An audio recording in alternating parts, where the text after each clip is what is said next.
Can I beat Final Fantasy IV solely with trinkets and baubles selectable from the item menu?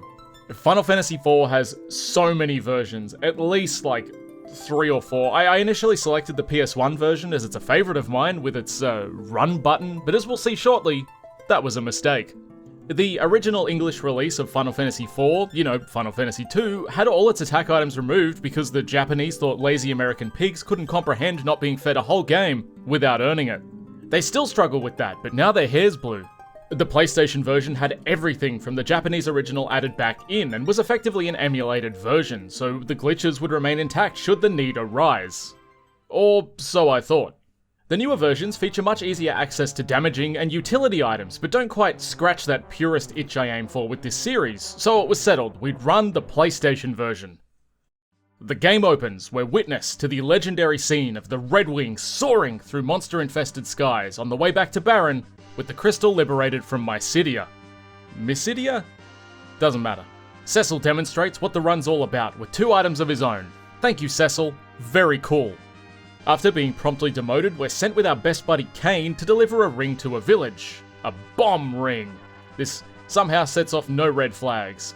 The king glows, I'm calling it now. Cecil has a crisis of morality and his girlfriend Rosa shows up in his bedroom, but it results in no penetration. Low T beta, weak little man. Imagine the absolute fucking smackdown Kane'd give Rosa. He's not shy about it either, he's got that big old spear, though he is left-handed. Our valiant protagonists adorn a pair of clean undies and hand in hand walk through the awkwardly positioned doors, on toward a new quest. The iconic prologue image of the castle with the 2 moons in the sky over the misty land of Baron appears, as though it were fated. A slow text crawl speaks of a dragon or some shit, I don't know, this is where I top up the Tendy Bowl. Now, we're off, and to thematically aid Cecil and Kane's moral objections, some tricky shit is about to occur. Before we do that, the world map music soothes me to my core. What a killer track. Just soak it in, take a deep breath while Square Enix bends me over with a copyright strike. Yeah, feels nice, doesn't it? Now, I need Gil, and you might be wondering how I can do that if I can't attack and have no damaging items. Well, you are in for a treat. We're going to get into a battle, select a blank slot in our item window, select a weapon which will unequip it, and then flee. When we re-equip that item from the equip screen, it'll duplicate it. Cecil's blade sells for a whopping 350 gil at that point, so every battle's going to net us 350 gil minus the flee fee. Ideally, we want around 10 to 20,000, and we have 1,600 after selling a few swords. Nuts to this, let's play Final Fantasy V. Okay, I'm done with that, and that's a item run for another time though, as we're about to do some trickier shit in 4.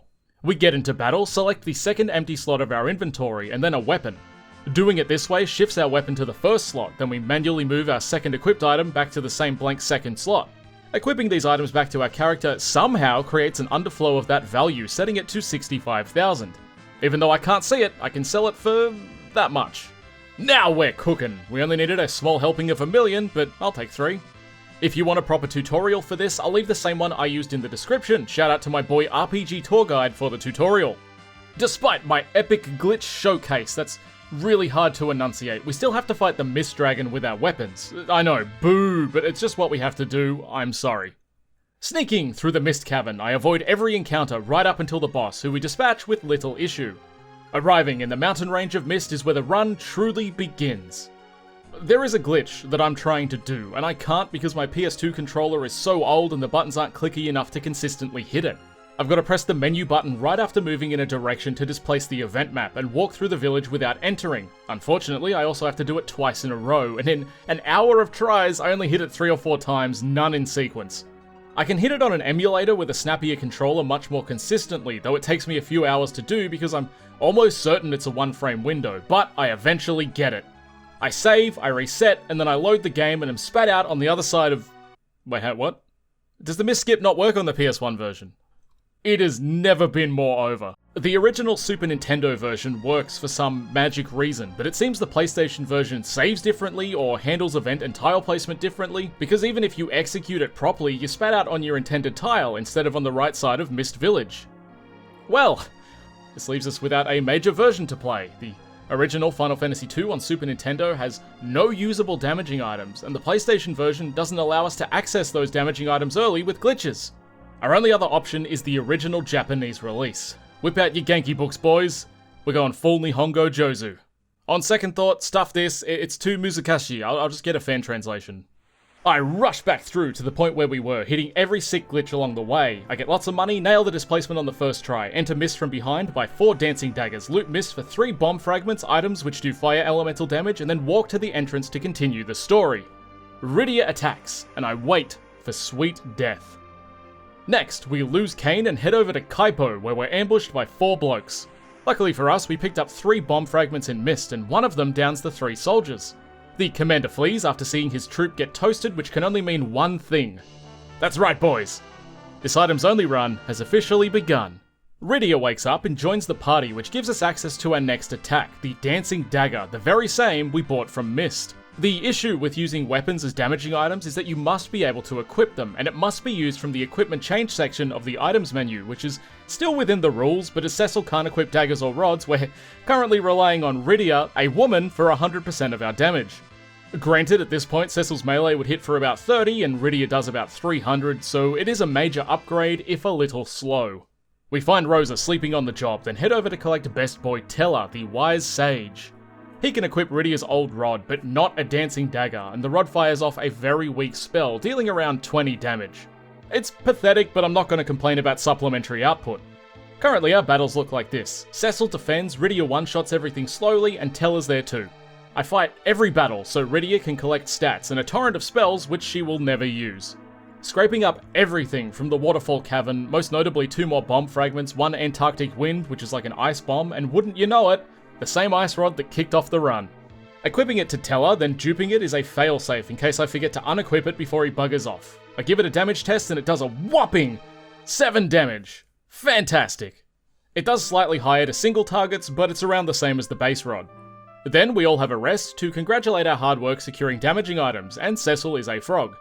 Now we face the first major boss, the Octo Mammoth. The ice rod's off, it does 1 damage, so we switch Teller back to his regular rod, giving me an extra 6 or so. Dancing daggers do a little north of 200 each turn, which is huge, and Cecil's dropping potions like a slippery-fingered alchemist when he's not defending. Teller hits a whopping 17 at one point, that's not bad for an old fella. The damage variance in this game is insane. You've got Rydia hitting anywhere between 120 and 250, and Teller doing anywhere between 7 and 17. Then our Vessel of Wisdom finishes the Octomammoth with a cracking 16 damage, and we're on to Damsian. That was pretty easy. The Dancing Daggers have given us a strong start, but I'm curious to see how long that holds. We move forward to see the Red Wings, Cecil's old air fleet, completely bomb the fuck out of our destination. Every Damsinian was cooked. Old mate has a touching reunion with his dying daughter and assaults a bard with his cane. Ah, physical assault. The duty of the academic. Hang on, that's not an item. Cut that out. We bid farewell to Teller and his daughter and gain Edward. Wait, that guy just took my rod. Shit. Anyway, we slap Edward out of his funk and head toward the next objective. His kingdom was decimated, everyone he'd ruled over or had ever known his entire life removed from existence, his mother and father as well as his beloved dead. But Cecil's girlfriend has a mild fever and she needs a 19th booster, so he's got to get over it. Edward's harp does nothing when used as an item, but he can equip dancing daggers too, which is great because I was kinda stressing about future events, but I think we'll be okay.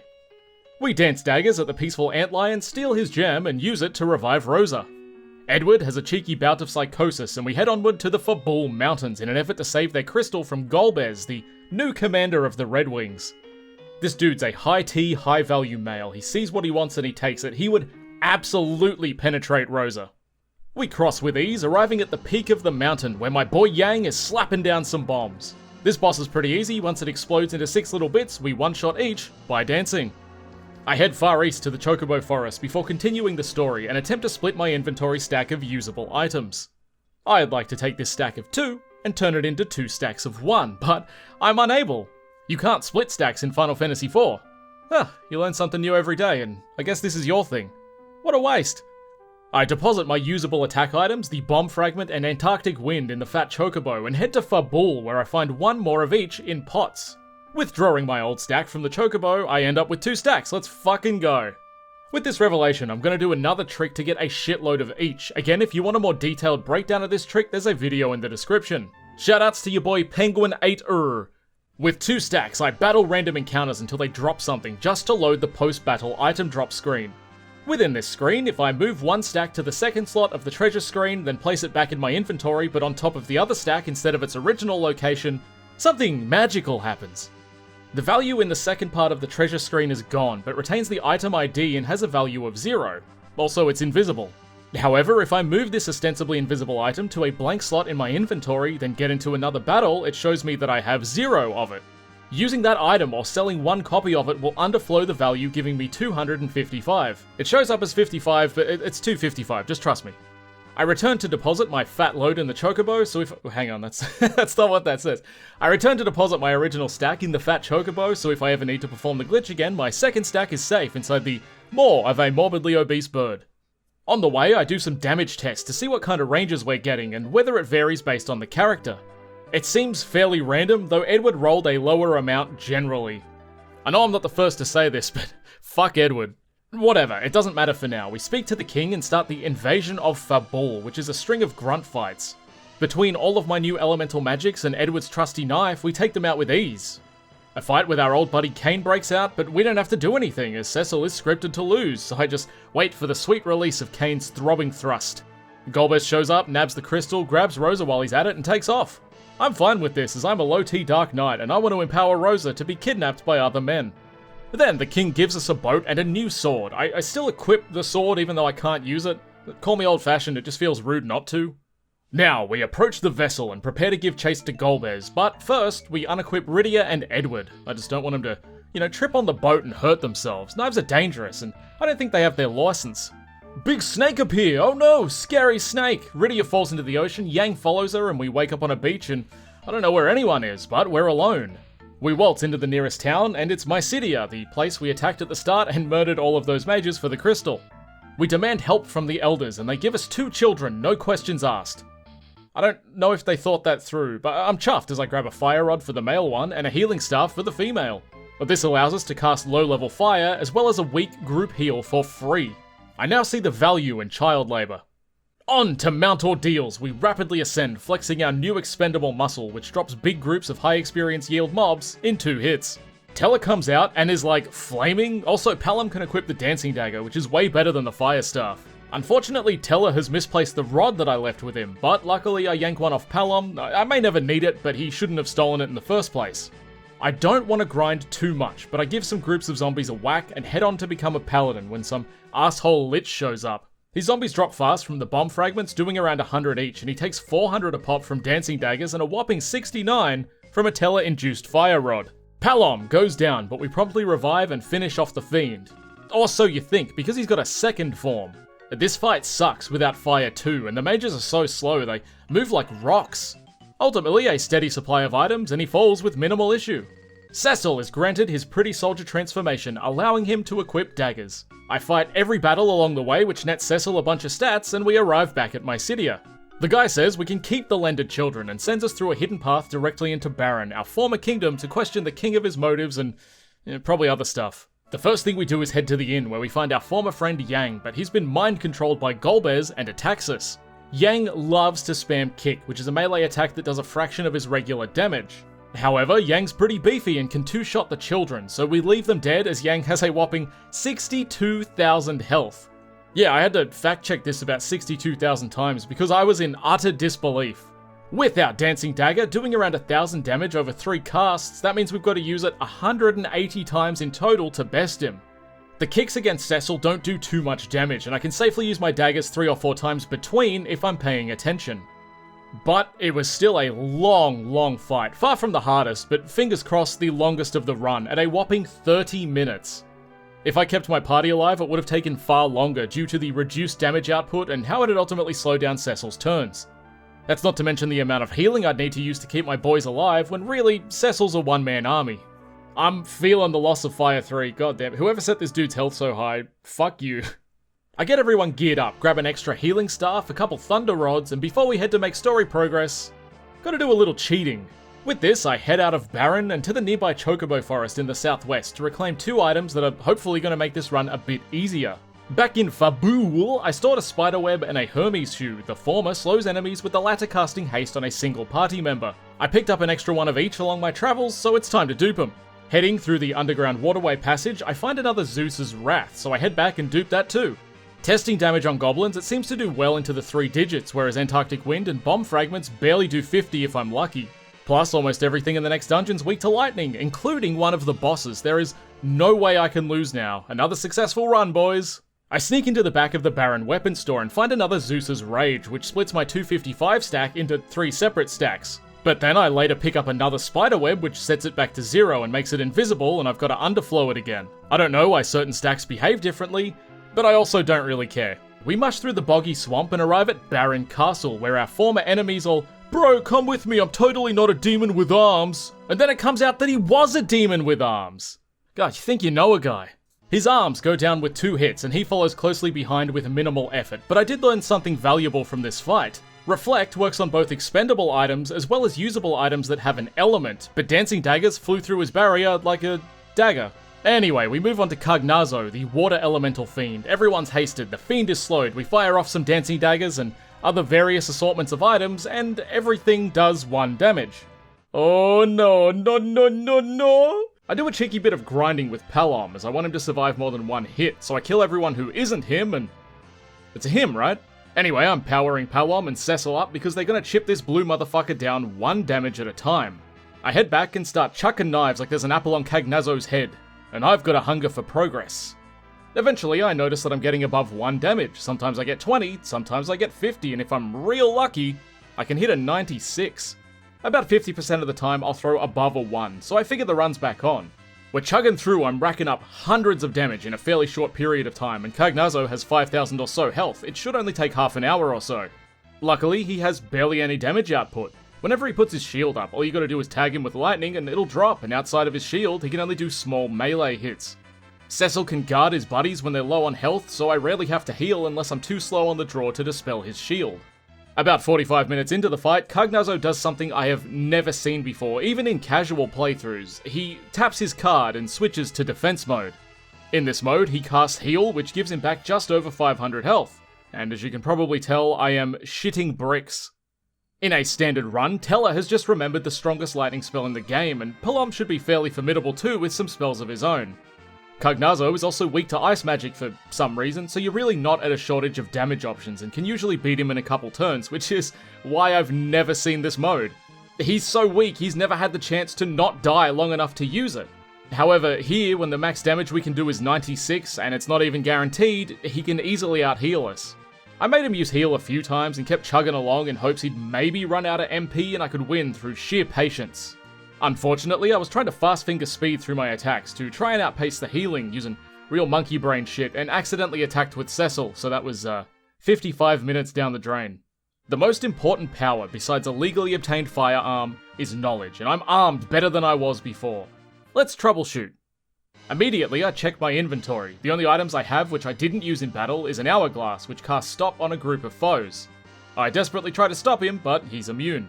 After extensively searching through bestiaries, I found a potential strat. There is an enemy on Mount Ordeals, Lilith, and she has a small chance of dropping the Lilith Rod. When used as an item, it casts Osmos, so on the minuscule chance Cognazo's heal uses MP, I'm gonna attempt it. Let's get grinding. Couple hours later and she finally drops it. Let's give it a test run. We pop it off and it absorbs 1 MP. That's fine, he probably doesn't use MP to cast spells anyway. The only thing I can think of at this point is to get lucky and damage rush the guy and hope RNGesus gives me the rolls I need to get past his healing bullshit. A beautiful irony is that with the airship, you can go anywhere you want. This would net me an item which sacrifices the user, dealing damage equal to their health to the foe, which would bypass this phase and kill the guy. But unfortunately, the airship is acquired directly after killing Cognazo. Well, I guess we're going the monkey brain strat. I try again to see if I can out-damage his heal. Now, heal restores 10% of your maximum health, which for this guy is 531 every time he uses it. 531 is 5 to 10 good damage rolls, which can be rare to start with. With him slowed and both Palom and Cecil hasted, I get tops 6 turns before he heals, which means an absolute max of 550 damage. So I can get 19 damage up if I get perfect rolls and execute it without hesitation. Given that he's probably got at least 500 health left, I only have to do this like, I don't know, 20 or so times? Yeah, it's just not happening. I can extend it out a couple more turns if I let him cue a tsunami before I go hard, but I don't know, performing that in a single lifetime, it's statistically impossible. Something you could only dream of. So that's kinda it. I do some testing to see if heal's ever exhausted, and it's not. As long as he hits the damage threshold, he immediately puckers up and cues a heal. I grind Cecil up to level 45, which is more than double the level he should be at right now, just to see if I can edge out a bit more speed, or maybe higher base stats account for better damage rolls, but the inconsistencies are still too much. With no other option at my disposal, no other damage, no enemy drops I can use, and no way to stop this dude healing, to my knowledge, I have to concede. The run's over, and the easiest boss in the game killed it. Whew, damn. I'm far too invested in the future of this run, so I'll clap this dude with a cheeky Bolt 3 and see what the rest of the run would have had in store for us in terms of item use, because I've foreseen some cool shit. As we clap Cagnazzo, Palom learns Stone. Ditching the 2 child statues, we recruit Sid and acquire an airship. I'd say the run's back on, but we shuffle through the next dungeon and get filtered by the elf to a more extreme degree than Cagnazzo. Even if I somehow found a way around the blue bastard, this boss would be genuinely unbeatable. Everything does 1 damage to him. Like, there's no high rolls at all, it's just straight 1 damage, and he's got 30,000 health. I don't think he heals, so it is technically doable, but it'd take weeks, months. I'm not convinced the game wouldn't lock up on turn 19,000. Just to get through this boss, I do the MP underflow glitch and quickly slap him down by spamming Meteor. Don't tell Dad. Before handing over the crystal to Golbez, we raid the basement of this kingdom, giving us our second elixir.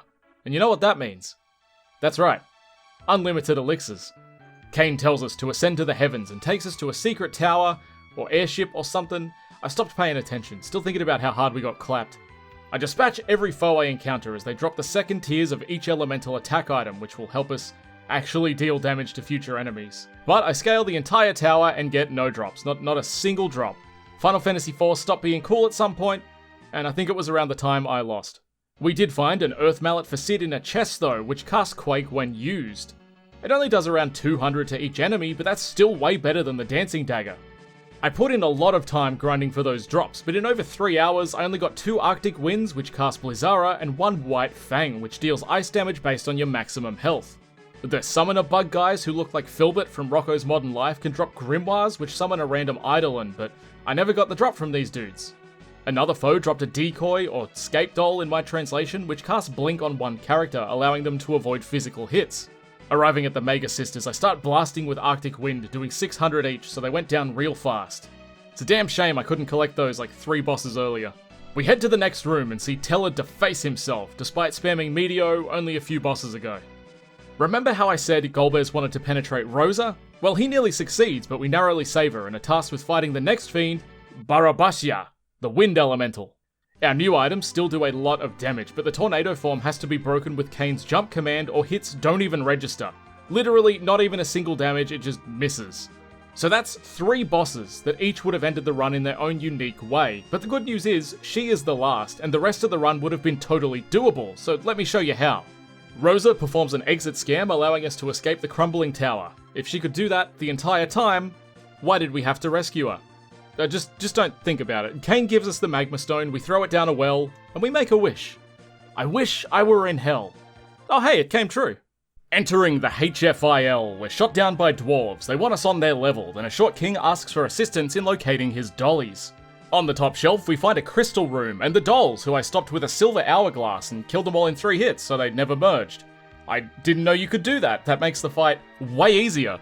Golbez shows up again, even though we just saw him turn into a hand. He engages us, and we can't hurt him, but instead of killing us with his own mighty gauntlet, he summons a dragon instead. Rydia swoops in with her own dragon to even the playing field, and we're back to spamming items.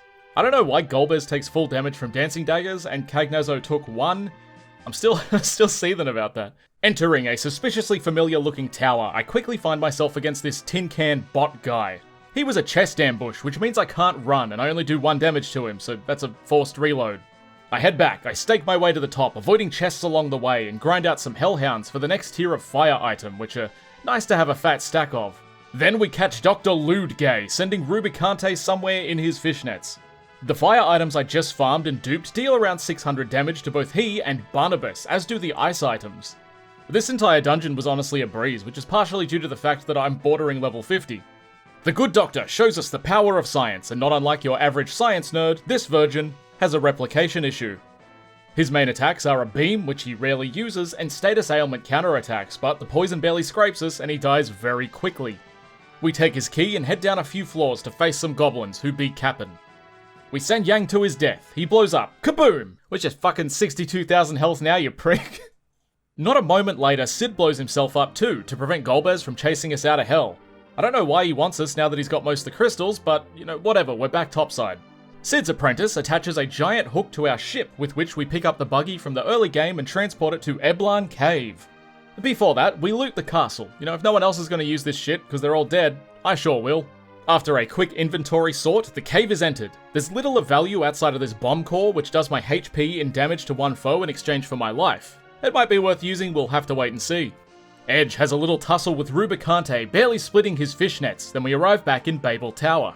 Greeting us inside is a scripted battle with Edge's parents, where they pretend to be evil, but the most evil thing they did was name their kid Edge. What's his fucking surname? The Hedgehog? Rubicante takes 2 turns, then we return fire, dishing out around 2,000 damage from a single ice item, so he goes down very quickly. A few floors and trapdoors later, and I'm about to acquire the Lunar Whale, which means it's my last chance to grab the stronger lightning item in this tower. Given what's ahead, I may need it, so I nut out another grind. During this sesh, I end up with 2 Coeral Whiskers, which kill enemies instantly, but it gets boring, so I call it and push on. Sid's alive, just very badly burnt, and he upgrades our ship to fly over big fires, allowing me to grab even more items.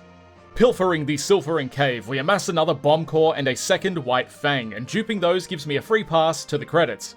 I've just explained bomb core, and I think I've already explained White Fang, but it's the 3rd tier Blizzard item and it scales based on your maximum health. I can't wait to test these out, so let's head to the sealed cave and fight some doors. I steamrolled this dungeon. Believe it or not, it is very easy to defeat a door, as all they can do is open and close, so like if your dick's in your pants, there's not a lot they can do. I've always been more of a wall guy myself, which is convenient as the boss just so happens to be one. He moves so slowly and takes up so much of the turn order that I barely damaged him and he completely rolled us. Bomb cores are letting me down here as I have to revive Cecil and Kane, heal them to full health and start over again, so it takes about 3 turns to do 1 turn's worth of damage. Time for a new strat. I kill off Rydia and Rosa because they're slow and I use the Hermes shoes on the boys. Casting slow on the wall with Spider Silks, I start chipping away at the wall with White Fangs, which do just shy of 2,000 damage for both Cecil and Kane, and like 500 with Edge because he's a wimpy soy boy with no health. Honestly, I should have kept Rosa alive, fucking hell. I do this until the wall gets close, then I revive the whole gang and continue casting White Fangs with the big boys and bypassing his instant death spell with Phoenix Downs until he finally falls. But not before a cheeky bomb core with Kane. That's your karmic justice for running away with Golbez. Post wall and he goes and does it again. Stripes on a tiger don't wash away, bros. Once a cheater, always a cheater. I'm gonna go look for a man who will treat me right. And to do that, we have to go to space, because all the Earthmen are bad. We match with a man who is 6'2 and bold maxing, and who definitely won't leave us for a studlier dude with stronger magics. 2 new pickups, a Lunar Curtain as well as Stardust. Lunar Curtains cast Reflect on the user, which is, you know, potentially useful, and Stardust casts Comet, which is like Meteor's little brother. Unfortunately, Stardust just doesn't do much damage. Had it come before I duped those fangs, it might have gotten some use, but it's pretty shit. Next up is the Giant of Babel, wherein we farm for a handful of damaging items, once again. Primarily, the God's Wrath, which is the 2nd tier Thunder spell, and I'm glad I did, as the next major boss fight is against the 4 Fiends again. Scamiglione Rubicante are no match for my Bomb Arms and White Fangs. However, Cagnazzo, the run killer himself, shows up and takes no damage from anything that isn't Wrath of God, so I spam those for a fairly close win. Bloody bastard almost got me twice, but the revenge feels pretty good, I'm not gonna lie. Next up, we fight a big CPU. This is the size conventional computers were in 1992. He has 2 little testes and White Fangs hit all enemies, so we just spam those and heal through the pain he returns for crushing his balls. Then Golbez shows up and is released from his mind control prison, after which Fusoya leaves us and returns to the moon with Golbez. What is it about this guy that everyone loves so much, and why do they keep leaving me? Golbez doesn't need Kane anymore. He's settling for a sugar daddy with a retirement plan, so we readmit the Dragoon with evil in his heart. Now that the final party's in place, we can rush to the end of the game for an easy win, or we can quickly do some side quests to pad the video. Heading to the Land of Summons, we've got some bosses to clean up. The first is Asura, who can't out-heal my White Fangs and does no damage, so she's easily taken care of. And her husbando, Leviathan, takes like 70 God's Wraths and 1 White Fang as I got antsy, but he too deals no damage, so we're golden. Let's head back to Baron and get destroyed by Odin. In a genuine shock, we clapped him effortlessly. He only hit me like 3 times and went down super fast. I remember him being a lot more difficult. Finally, we head to the moon to collect Bahamut's scalp. Before arriving, there are 3 mandatory behemoths, but if we use decoys on ourselves and spam White Fangs, they literally can't hit us and just kind of roll over. Finally, we arrive at the Dragon Lord himself, the legend, the Eidolon of Eidolons, Bahamut. This will truly be a battle for the ages. We use Lunar Curtains to cast Reflect and he kills himself with Mega Flare. I think that's it, let's go beat the game. The Lunar Subterrane is a long dungeon with a few chests, mostly endgame equipment I don't need, but we'll get it anyway. I push onward, smacking through so many elixirs and White Fangs, facing minimal adversity, except against blue dragons. I have to blast these dudes down with 20 odd Stardust because it's the only non-elemental attack I have that actually does damage. Oh look at that, they came in handy after all. I claim the Holy Spear from the Ahriman, and again face no difficulty in doing so. This is a spear which casts Holy when used. I never would have guessed. I'm definitely skimming now, but the run's lost, it's over. I just wanted to loosely detail how hard items go until the end of the game. Arriving at the summit, Golbez and Fusoya beat him, and that's the game. Roll credits. Now you know how it goes, there's always a fake out before the final guy reveals his ultimate form, and to make him come out of the bad guy closet, we must use a crystal from our item menu. Once his true form's out, we haste ourselves and give him the fang bang of his dreams. He counters everything with Flare, so a quick cast of Reflect on everyone with the Lunar Curtain means we get 2 attacks per turn. He'll occasionally drop a black hole, negating all of our buffs, but a quick recast puts us back on top. His Big Bang attack isn't too damaging, nothing a cheeky elixir won't fix, and between the fangs doing a little over 1,000, and his reflected flares doing 3,500, we are shredding this Moon Man. Near death, the cheeky bugger popped off a meteor of his own, but it only hit one of my guys and for less than 1,000. That was a horrible fake out, because despite being intimately aware of this game, I still shit myself every time he does that.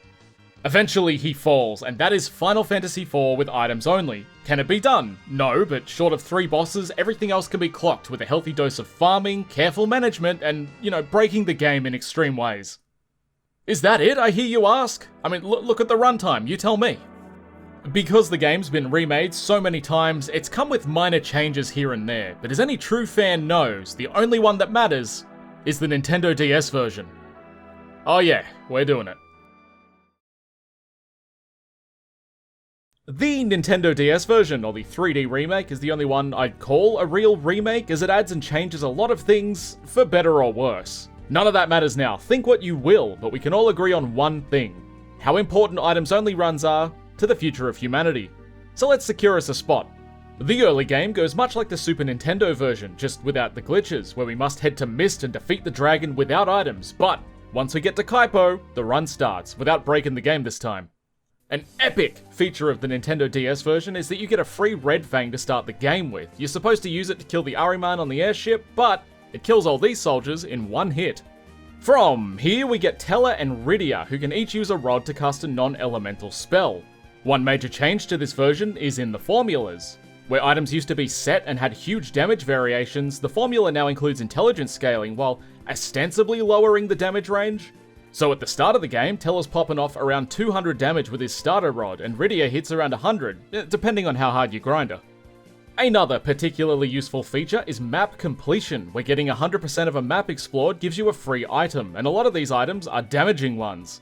Even when they're just potions or Phoenix Downs, you're never ungrateful, as the gil yield is dry, it's barren, monsters have been hit hard by socio-economic factors, and we're all feeling it. So we roll through the water cave, grab the ice rod, and tackle Octomammoth, who is weak to ice and dies very easily. He hits hard, but so does everything in this game, as it's significantly harder than any version before it, but we still walk all over him. We snap the ice rod back from Tella before he leaves, we get Edward and head over to the Sand Lion, who's also weak to ice, so Rydia blasts him a new one as Edward keeps her nice and healthy. Since he's so fond of potions, I attempt to kill the Sahagin with potions and it somehow works. I just keep using potions on Edward and he eventually attacks it 3 times of his own accord. Sick. I pick up my second augment on the ground here. The first I acquired from Rosa, which was auto potion, completely useless except probably not. However, the second is Item Lore, which doubles item effects. Naturally, this applies to healing, but I wonder if it works on damaging items. Let's give it a go. I give it to Cecil and test a cheeky item which goes from 70 to 140 damage, and a second test on Rydia pumps her damage from 400 to 800, so it's definitely going to be useful. But for now, we'll reload to pre-test conditions and keep that for later. And before we move on, I should quickly explain augments.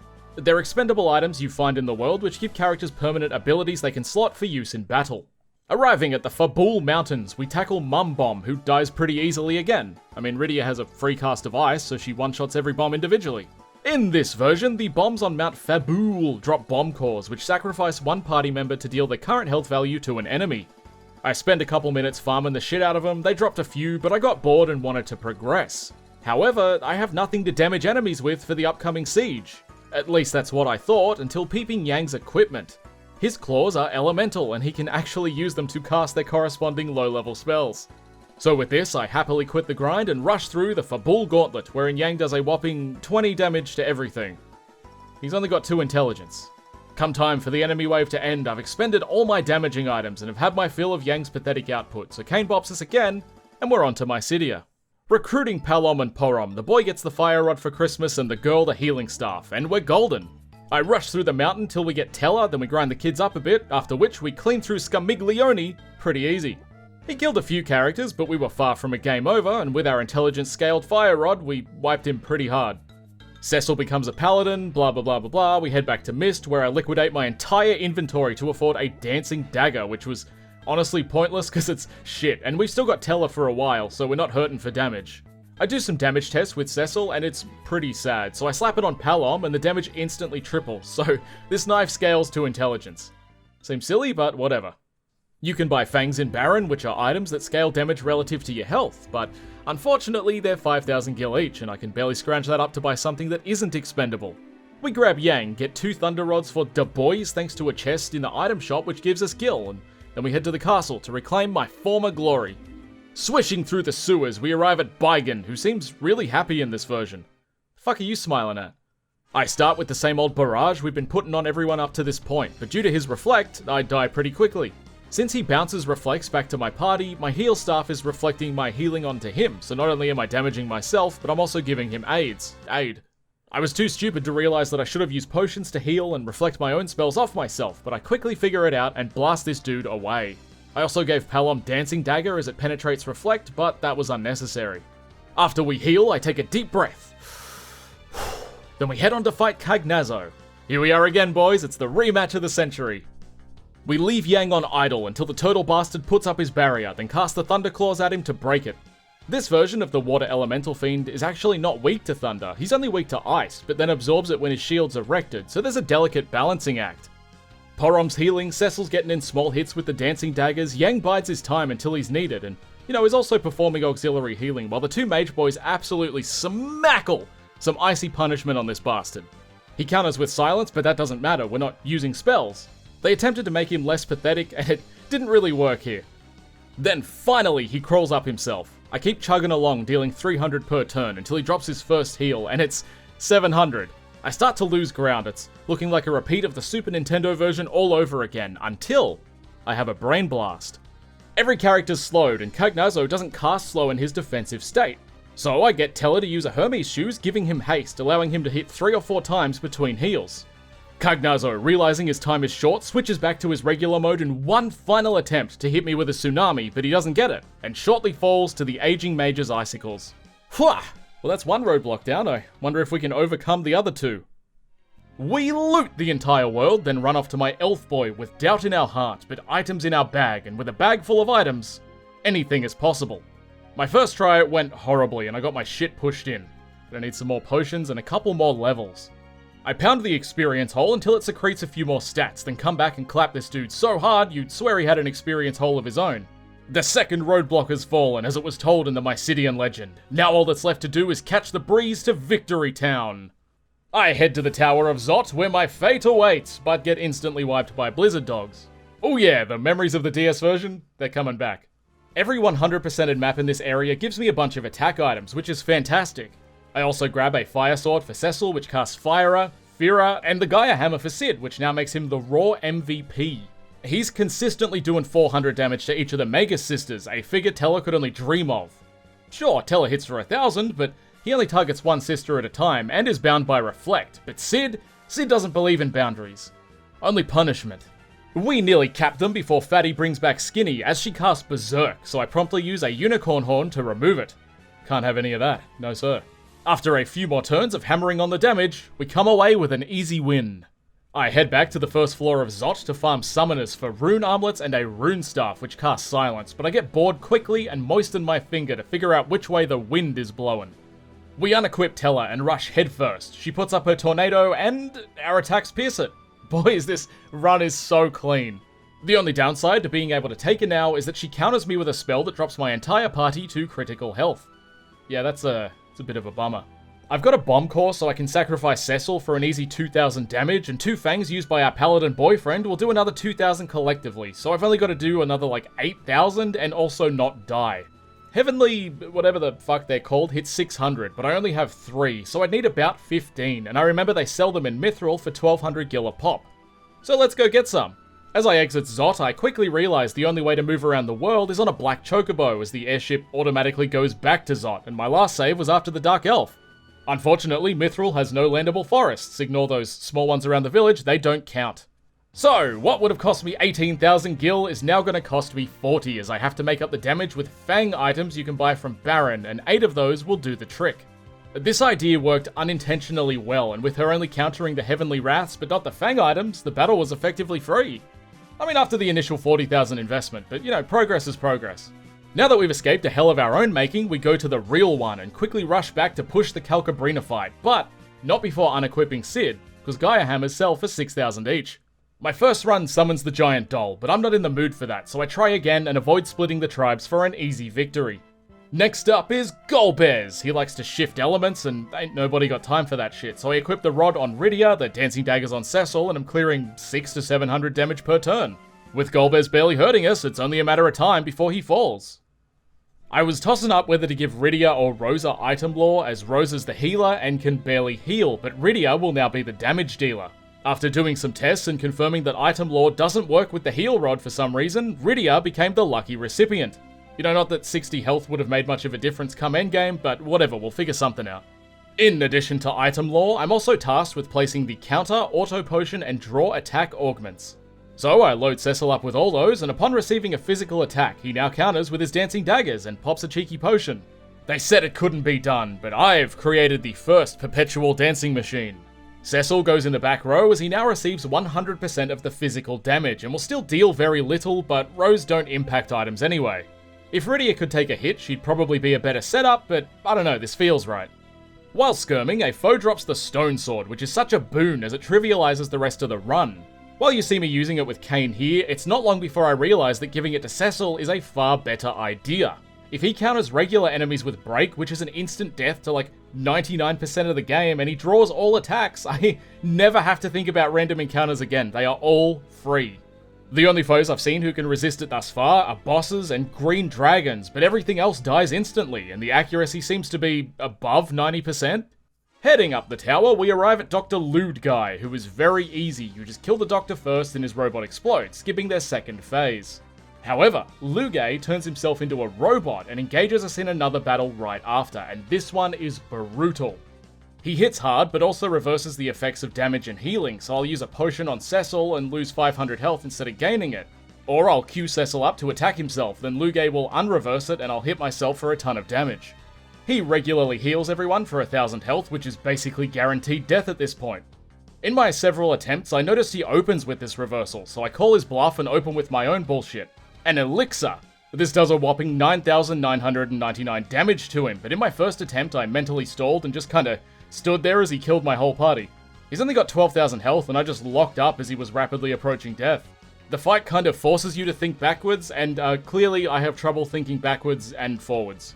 A few more tries would give me just horrible RNG. Like 9 out of 10 times the elixir would cast immediately after he reversed the effect, giving him a big heal.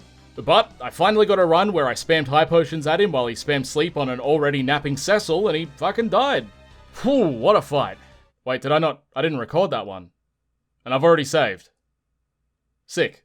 I recorded like 50 failed attempts. I just got sick of wasting hard drive space. This is gonna have to be a just trust me bro moment, because I'm not doing that again. My last save was before Calcabrina. Fuck that. We do a little Yang Bang again. I'm the leader of the Yang Bang gang. Wait, what does Yang even do here? I thought in the original he pushed everyone out as it was set to explode, but he just stands there for ages as everyone stares at him. Oh, that's plenty of time to get him out of the room. Like, how does he stop the cannons? I guess it's some sort of monk secret that dies with him?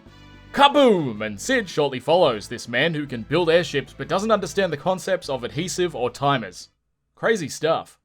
We power through to Rubicante, who's another interesting boss, given our disposition for items. While cloaked, he absorbs all elemental damage, or at least the ones we have access to, and we've got to wait for him to flash us to actually hit him. And while we hit him hard, 1500 from Cecil and 3000 from Rydia, with only 30,000 health, you'd think we'd be set. However, he casts Inferno as he opens his cloak, which borderline wipes the party. We take the L, but I put the rod on Rydia and just spam non-elemental attacks at him. I hit him with a Spider Silk, he barely fires back, and we win. This gives us access to a new airship, so we can finally explore the underworld, and wouldn't you know it, Tomra, this little dwarven town, sells not only Gaia drums, but Stardust, which casts Quake and Comet respectively. Comet isn't even a real spell, you can only access it with an item or twin cast, and the twins fucked off a long time ago. Tomra also sells Spider Silks for slowing enemies, Hermes shoes for hasting party members. We're pretty comfy.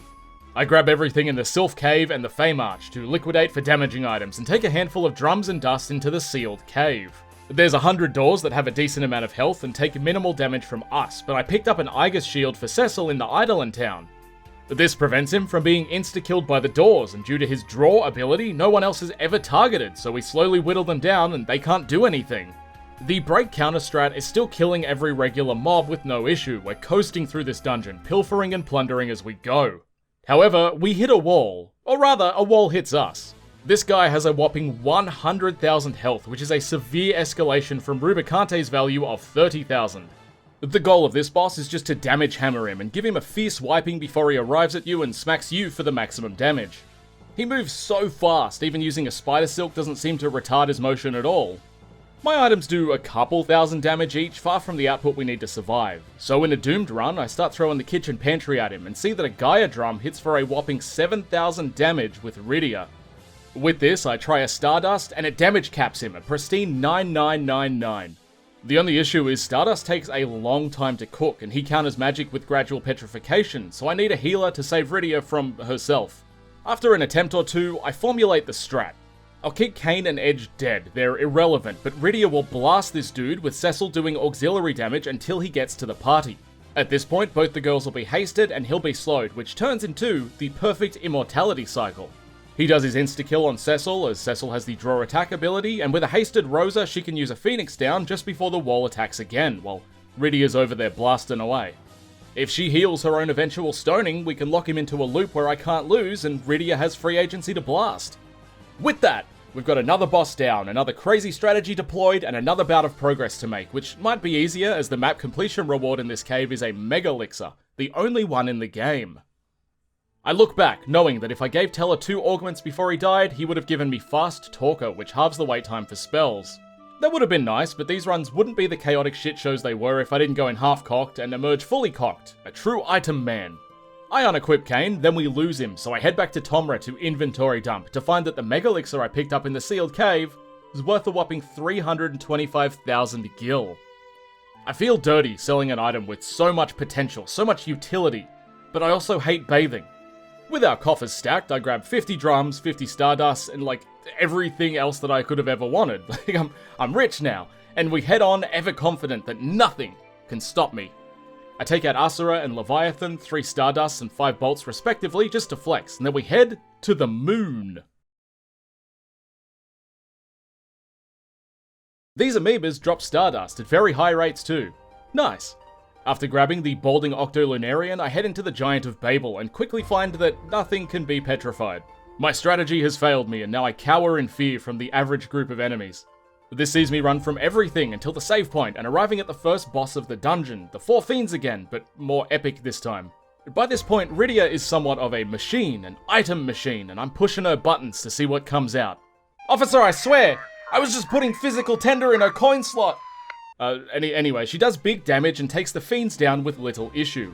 Their glaring weaknesses make them easy targets, even with their combined 100,000 health, and for everything else there's Gaia Drums and Stardust, so we're golden.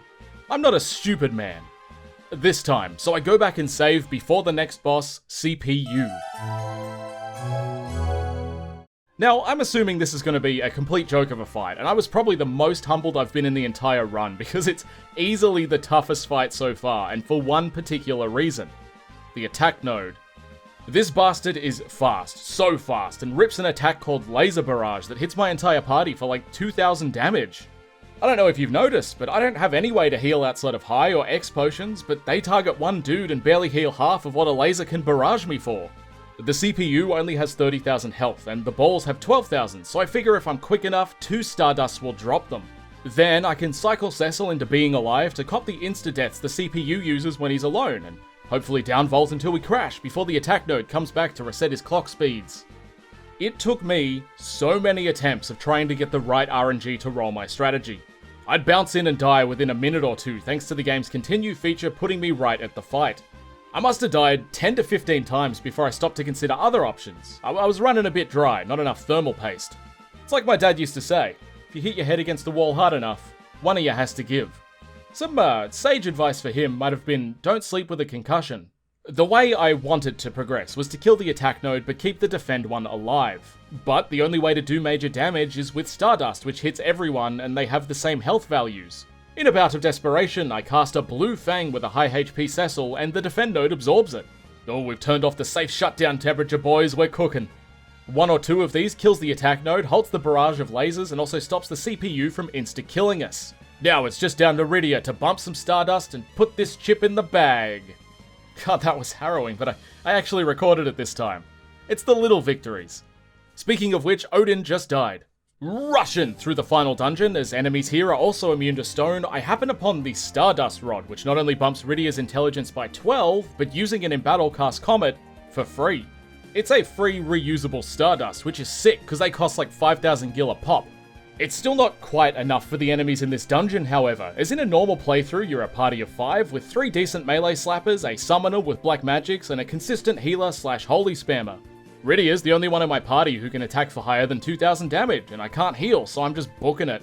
The booking it is costly, however, as the enemy always gets in a handful of attacks, and I'm not made of high potions or money for that matter. So I double back and attempt the Naming Way quest, a new addition which grants me an augment to disable random encounters. For completion, I just need to farm a rainbow pudding from some flans. Any flan will do. Surely it can't be too hard? Okay, so 2 hours of grinding my life away in the Antlion's Den, we've got our rainbow pudding and our trouble-free progression. Time to finish sweeping the final dungeon for goodies. I grab everything and gradually best every single boss in the game. Cain gets his Holy Spear, which is useless with his low intelligence. Edge gets the Mass Immune, which casts haste on a single party member, and that's about all of note in the entire dungeon. The only 2 bosses that I struggled with were Dark Bahamut and that Bone Dragon guy guarding the ribbons. The tactics for Darky was to use the Sage's Staff, I think it was, to dispel the reflect he cast on himself, and he spent most of the fight trying to re-reflect while I Stardusted him into eternal peace. The Bone Dragon was bested by grinding Princess Flans for a pink tail, one of the rarest drops in the game, and giving Rydia the adamant armor, protecting her from all his ailments, then simply blasting away. Before I acquired this armor, I wasn't even getting a single hit in, and after I acquired it, let's just say I'm a changed man. I've ground so hard, I'm practically snortable. I feel like I've used that joke already. Oh shit, I forgot about non-Dark Bahamut. Let's just kill him quickly. Yeah, there we go. I take a crack at the final boss, and even with my newly ground armor, he does a lot of damage, and I'm incapable of tanking it. It's time to wring the last few stats out of these characters to give me the most optimal chance of victory.